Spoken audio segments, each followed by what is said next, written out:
औरंगजेब पर महाराष्ट्र में जारी बवाल अब एमपी में हो गया उबाल। नागपुर में हुई हिंसा की आंच भी अब एमपी तक पहुंचने लगी है। औरंगजेब पर एमपी का सियासी माहौल गर्म है। बीजेपी विपक्ष को नसीहत दे रही है, कह रही है जो औरंगजेब के साथ नाम जोड़ेगा पछताएगा। कांग्रेस आरोप लगा रही है कि बीजेपी लोगों का ध्यान मुद्दों से भटका रही है। इन सब के बीच कांग्रेस की एक नेत्री ने औरंगजेब पर ऐसा बयान दे दिया कि पार्टी घिर गई। महाराष्ट्र में भड़की चिंगारी पर एमपी में कैसे सियासत जारी, देखिए।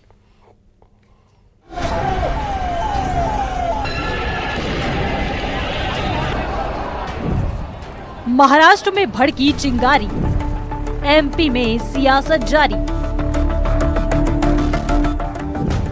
औरंगजेब पर टकराव, किसने बढ़ाया तनाव?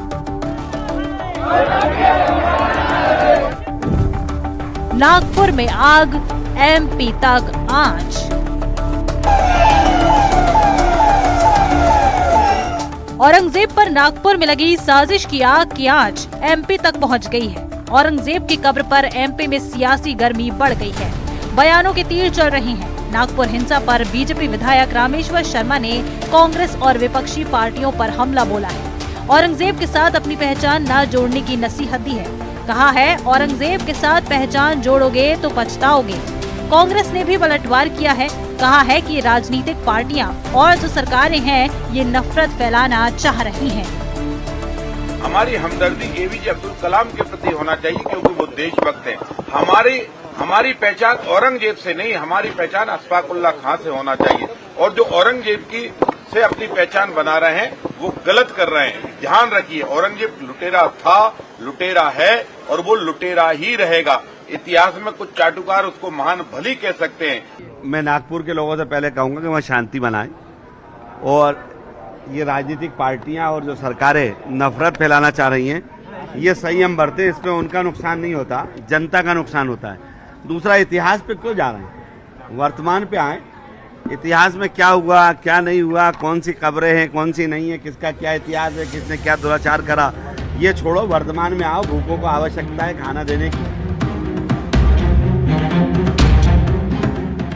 सियासत शुरू तो हुई थी औरंगजेब की कब्र पर, लेकिन बीजेपी विधायक चिंतामणि मालवीय ने एक अलग ही मुद्दा छेड़ दिया। उन्होंने कहा कि अरब और मक्का मदीना में भी पक्की कब्र नहीं है, क्योंकि इस्लाम में पक्की कब्र का सिद्धांत नहीं है।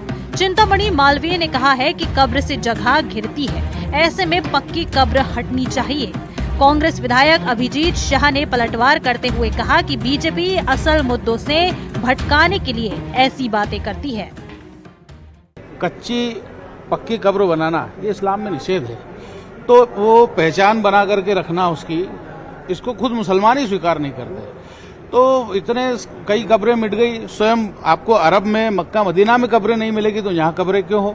तो ये सब हटाई जानी चाहिए, कोई इनकी आवश्यकता नहीं है। देखिए, ये जो असली मुद्दे हैं, किसानों के मुद्दे हैं, बेरोजगारी के मुद्दे हैं, युवाओं के मुद्दे हैं, इनको भटकाने का तरीका है। क्योंकि राजनीति जो है ये कब्रों पे कफनों पे नहीं होनी चाहिए, ये कोई मुद्दा ही नहीं है।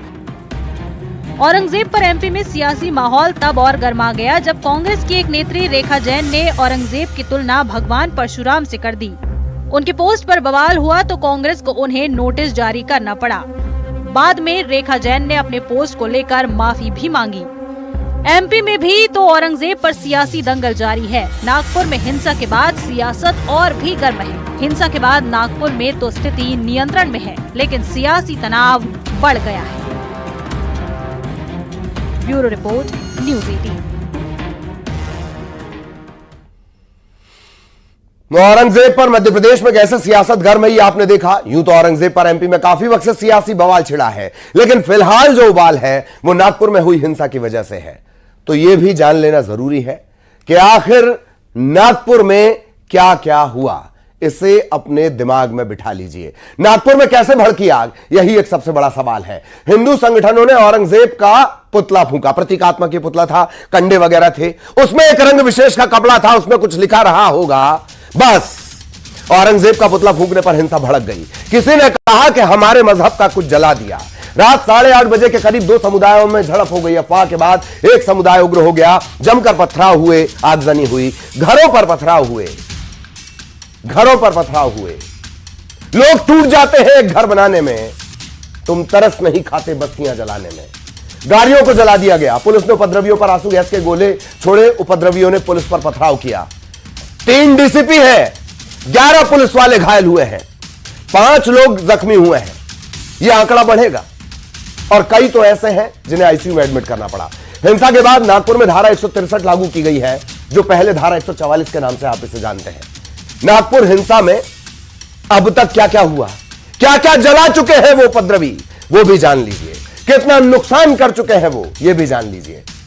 नागपुर हिंसा में अब तक 20 से ज्यादा गाड़ियां जला दी गई। पेट्रोल बम के सबूत मिले हैं। एसपीआरएफ की 5 टुकड़ियां तैनात करनी पड़ी है। हिरासत में 47 लोग लिए गए हैं। 50 से ज्यादा यह आंकड़ा पहुंच गया धीरे धीरे। 3 एफआईआर दर्ज हुई है, 12 पुलिस वाले घायल हैं। दावा यह किया जा रहा है कि हालात फिलहाल काबू में है। हिंसा वाले इलाके में सुरक्षा बल तैनात करना पड़ा है।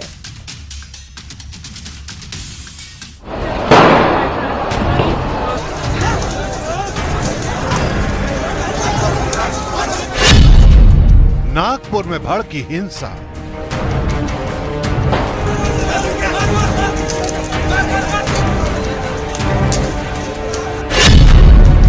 दो समुदायों में पथराव, सड़क पर आगजनी।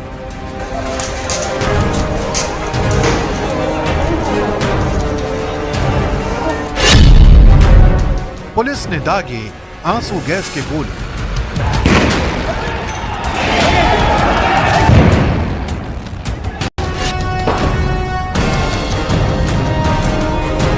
ये तस्वीरें नागपुर की हैं, जहां औरंगजेब कब्र विवाद पर अफवाहों ने ऐसी आग लगाई कि पूरे शहर में बवाल मच गया।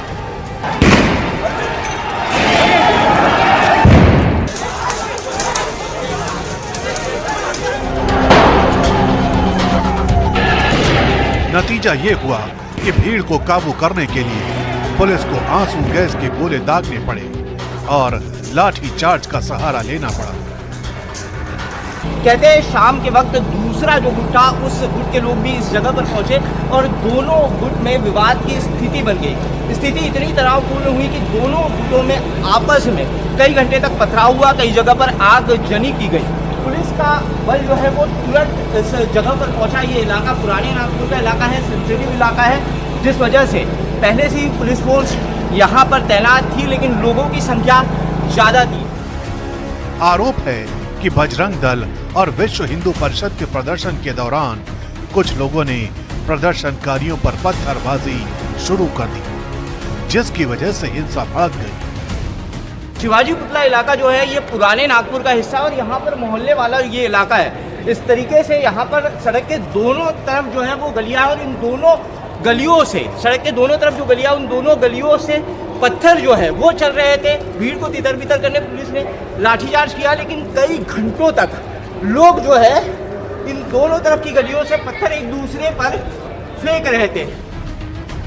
नागपुर हिंसा में शामिल उपद्रवियों की लगातार धरपकड़ की जा रही है। सीसीटीवी के जरिए एक एक आरोपी की पहचान की जा रही है और लोगों से अफवाहों पर ध्यान न देने की अपील की जा रही है। कंट्रोल में है और ऐसा कुछ नहीं है अभी कि जिससे कोई घबराए, परंतु जिन लोगों ने कायदा सुव्यवस्था हाथ में लेने की कोशिश की, उनके ऊपर हमारी कार्रवाई हुई है और हो रही है।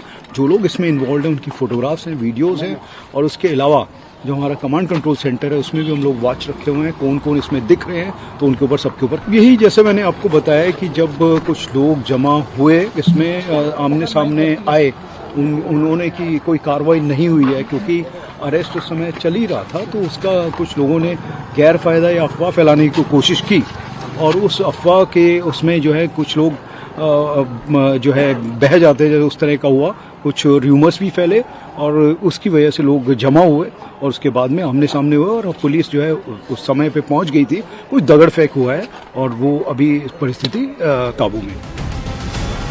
कुछ घंटों पहले ही संभाजी नगर में औरंगजेब की कब्र को ध्वस्त करने की मांग उठी थी। बजरंग दल की तरफ से कहा गया था कि अगर प्रदर्शन के बावजूद कब्र को नहीं हटाया गया तो कार सेवा शुरू की जाएगी। लेकिन इसी बीच नागपुर में दो समुदायों के बीच ये हिंसक झड़प शुरू हो गई। फिलहाल इस मामले में पुलिस आरोपियों के खिलाफ सख्त कार्रवाई कर रही है।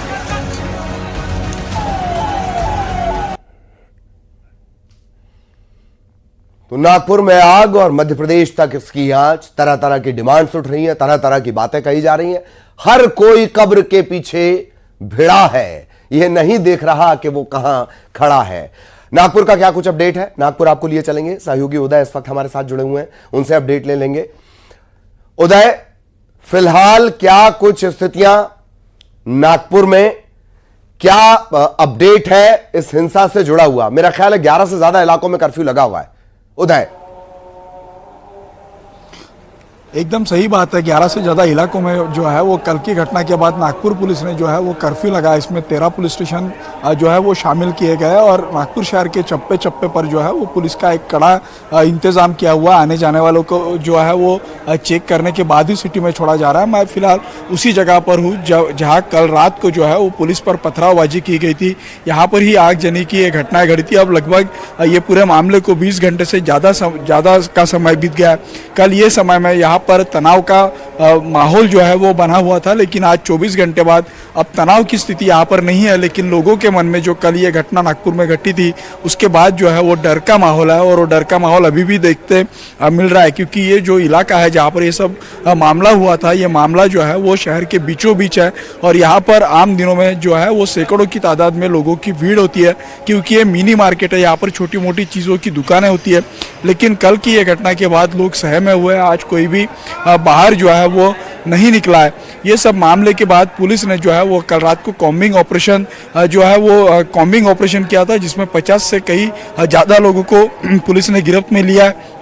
5 लोगों से ज़्यादा लोगों पर जो है वो FIR भी दाखिल की जा चुकी है और पुलिस का मानना है कि आज रात को और एक बार कॉम्बिंग ऑपरेशन जो है वो पुलिस करने वाली है, क्योंकि जब ये घटना घटी तब लगभग 200 से 250 लोगों का जमावड़ा था। उसमें से 50 लोग अभी तक पुलिस ने गिरफ्तार किए, लेकिन जो बच्चे लोग थे उनकी भी तफ्तीश पुलिस की ओर से की गई है और आज रात को जो है वो पुलिस इनको जो है वो अरेस्ट कर लेगा।